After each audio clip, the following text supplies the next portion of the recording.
This is my 2020 Ninja 1000 SX.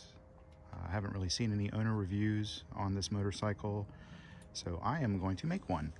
I'm still in break-in. I only have about 120, 130 miles on it. I'm very familiar with this line of motorcycle. I've had a 2007 Z1000, a 2011 Z1000, a 2014 Z1000, and a 2019 Z900.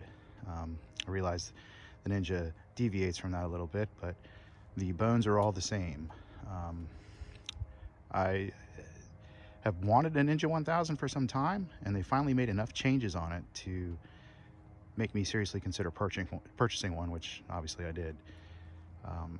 This bike is, I bought it sight unseen. There's very little about it online. Just press junkets and dealers walking around the models they have for sale. Some of the revisions that they've made for 2020 is they've got new sculpted bodywork that is supposed to be a little wider, and it's supposed to give the rider a little bit bigger air bubble to hide behind. There's been some top-end revision. I can tell you firsthand that the motor is noticeably quieter than the other Z1000, Ninja 1000 motors that I've heard. It now has a single exhaust can. There are a few other things that they changed. I think the seat's a little bit thicker, a little bit softer. I think they revised the suspension.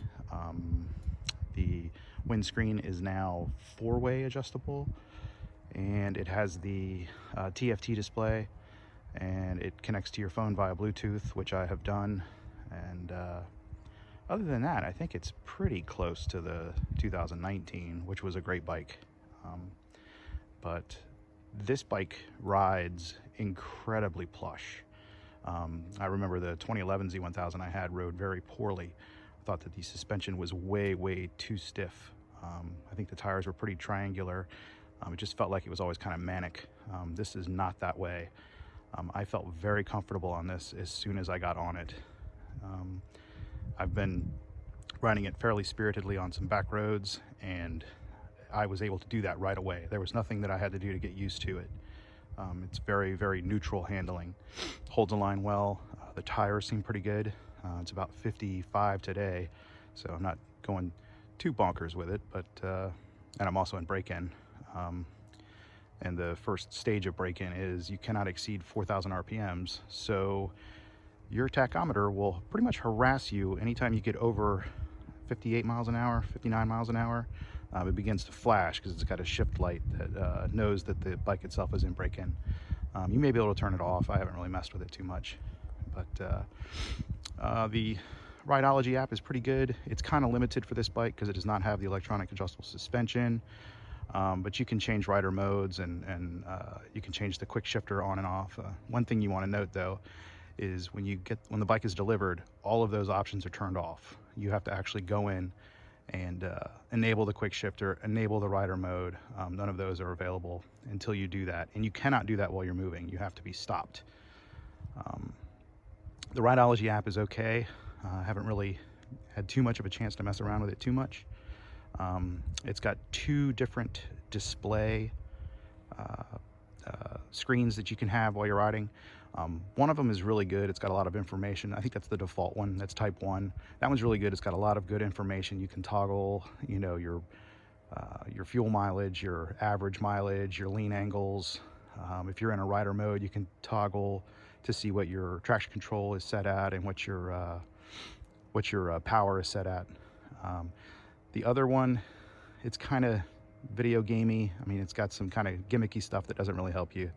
It kind of tells you how far your throttle's open or how much brake you're applying. I think you kind of know that because you're the one that's doing it. Overall though, this is a great bike. I don't understand why they don't do better in the States. They seem to sell really well. I'm trying to get my shadow out of there, but they seem to sell really well overseas. This is a bike that does well in Europe.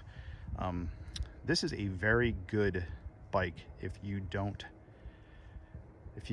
have the money for the SX, H2 SX, and if you can't afford the insurance for the H2 SX. This bike is about a third from the insurance standpoint. I was looking at the H2 SX and I really like that bike, but the insurance was like ridiculous. It was like 1,800 bucks a year. I'm an old guy.